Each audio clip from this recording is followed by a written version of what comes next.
ALGORIZM, presented by its co-founder and co-CEO, Christopher Beaudoin.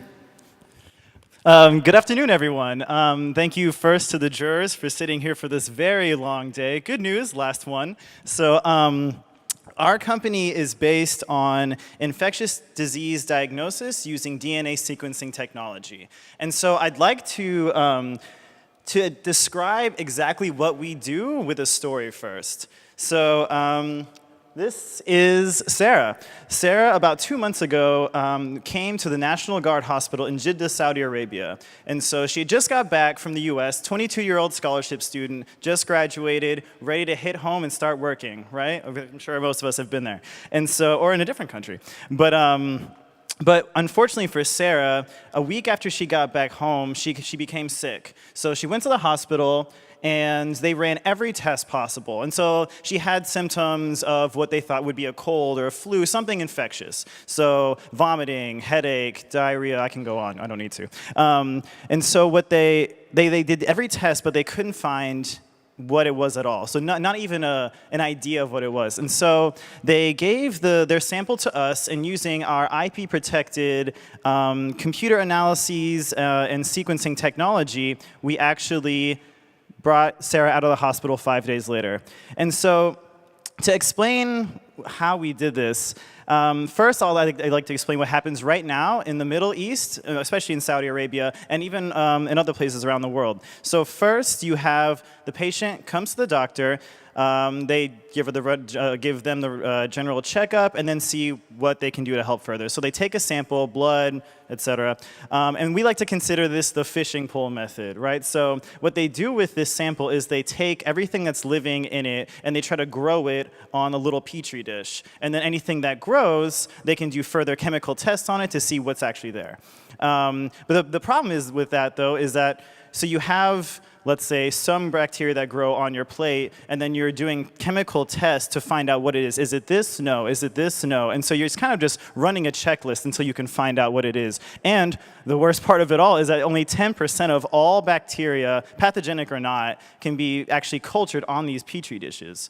And so what do we do different? So ALGORIZM, what we do, we take this sample and then we break open all of the cells inside. And so this is pretty simple stuff so far. So we break open all the cells and then we take the DNA and we run it through our sequencing machines. And then after that, we compare what we find with the sequences with our curated database of Middle Eastern infectious diseases and infectious diseases from around the world because they travel just like we do. And then using our algorithms, we can actually determine where this came from, if it gives us the information, and what it is, and more importantly, what resistance mechanisms the organism actually has. And so who is actually our competition? When you look in the Middle East, there's actually no DNA commercial sequencing companies that can help provide information for diagnosis. And then even internationally, Cosmos ID, Seegene, Syntigen here in Germany, they actually, well, because it's infectious diseases, right? So you get a bug, and then usually within the next couple of days you're sick. And then within the next couple of days after that, you're really sick. And so you can't take a sample, send it to another country, wait for them to do all the samples within their own country, and then do yours. And then finally, you get the results back 3 weeks later, and it may have already been too late, which is actually what happened to one of our cases recently. And so time is crucial, and money. Who wants to send a sample to another country where you can just send it down the road and you get the results back quicker? And so that's what we're trying to do. And even more specifically, as I stated earlier, we have a curated database of diseases that have only plagued people specifically in Saudi. So we already have a jump up on any DNA sequencing or genomics companies in the world.